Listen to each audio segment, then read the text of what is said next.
मसूरी की पहाड़ियों में बसा सवॉय होटल अंग्रेजों के जमाने का बना हुआ है। कभी यहाँ बड़े बड़े अधिकारी और रईस ठहरते थे। ये होटल अपने शाही अंदाज और खूबसूरत नज़ारों के लिए मशहूर था, लेकिन अब ये अपनी खूबसूरती से ज्यादा अपने भूतिया किस्सों के लिए जाना जाता है। कहा जाता है कि यहाँ एक ब्रिटिश महिला मिसेस गार्नेट ओरम की हत्या हुई थी। तब से उसकी आत्मा होटल में भटकती है। कई मेहमान दावा करते हैं कि उन्होंने उसकी परछाई देखी है। रात में कमरे अपने आप खुल जाते हैं, पियानो बजता है और गलियारों में किसी औरत की सिसकियां सुनाई देती है। दिल्ली के चार दोस्त आर्यन, मिहिर, स्नेहा और आर्या रोमांच के शौकीन थे। वे हमेशा भूतिया जगहों की सैर करते रहते थे। एक दिन आर्यन ने कहा, दोस्तों, सवॉय होटल के बारे में सुना है? कहते हैं वहां आज भी आत्माएं भटकती हैं। मिहिर हंसते हुए बोला, होटल में भूत? वाह, यही सही रहेगा हमारे अगले एडवेंचर के लिए। स्नेहा थोड़ी घबराई, कहीं सच में कुछ हुआ तो? ये खेल नहीं है।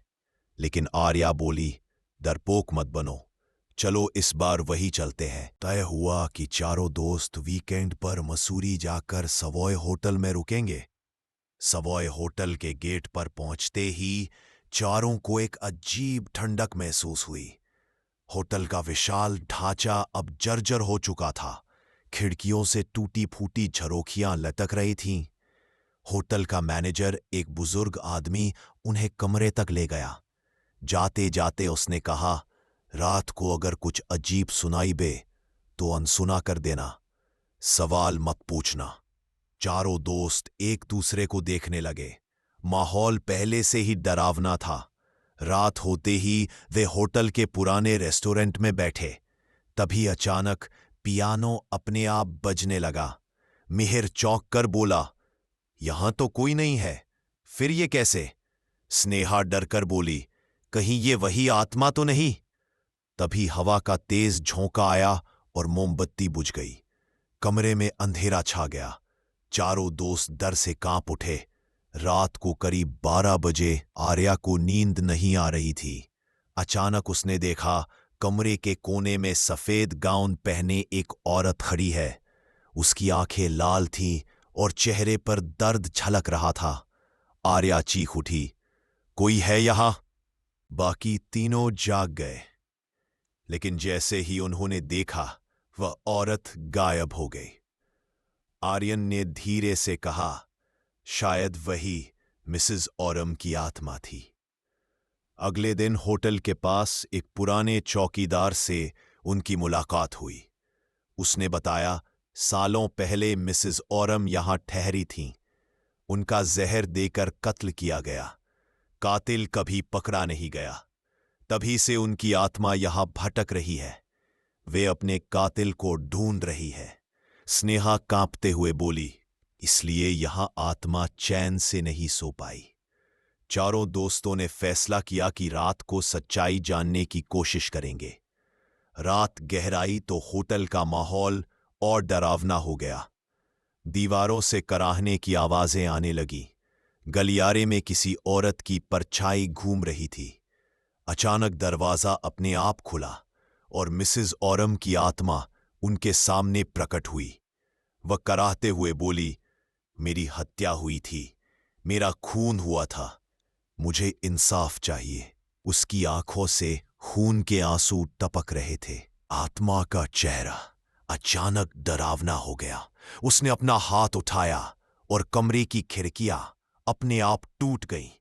स्नेहा चीखते हुए जमीन पर गिर गई। आर्या और मिहिर ने उसे संभालने की कोशिश की, लेकिन तभी उनके चारों ओर धुंध का गोला बनने लगा। उसमें सैकड़ों परछायां दिखाई दी। होटल में मरे हुए लोगों की आत्माएं। आर्यन चिल्लाया, हमें छोड़ दो, हम सिर्फ सच जानना चाहते थे। अचानक मिहिर का गला दबने लगा। वह हवा में उठ गया। उसकी सांसें रुक रही थीं। स्नेहा चीखते हुए भागी, लेकिन गलियारे के अंत में वही औरत खड़ी थी। आर्या और आर्यन ने मिहिर को बचाने की कोशिश की, लेकिन तभी पियानो अपने आप बजने लगा और उसकी धुन इतनी तेज हो गई कि दीवारें हिलने लगी। मिरर की आंखें उलट गईं और उसका शरीर जमीन पर गिर पड़ा, मृत। लेकिन आत्माएं हंस रही थीं।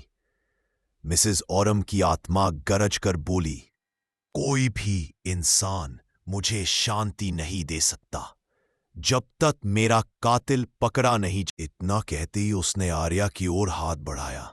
आर्या की चीख पूरे होटल में गूंज उठी। आर्यन और स्नेहा ने किसी तरह दरवाजा तोड़कर होटल से भागने की कोशिश की। सवेरे जब लोग होटल में पहुंचे तो उन्होंने देखा कमरे में मिहिर और आर्या की लाशें पड़ी थीं। उनके चेहरे पर ऐसा खौफ था मानो उन्होंने मौत से भी भयानक कुछ देखा हो। और आर्यन और स्नेहा बेहोश हालत में बाहर मिले। गांव वालों ने उन्हें समझाया, सवॉय होटल श्रापित है। मिसेस ऑरम की आत्मा अब भी अपने कातिल को ढूंढ रही है। जब तक उसे इंसाफ नहीं मिलेगा यह होटल मौत का घर बना रहेगा। आज भी सवॉय होटल की गलियों में रात को अजीब सिसकियां और पियानो की धुन सुनाई देती है। लोग कहते हैं अगर आप ध्यान से सुनो तो मिसेस ऑरम की आवाज गूंजती है, मुझे इंसाफ चाहिए। लेकिन सच यह है कि उनका कातिल कभी पकड़ा नहीं गया और इसीलिए उनकी आत्मा अब भी वहीं भटक रही है।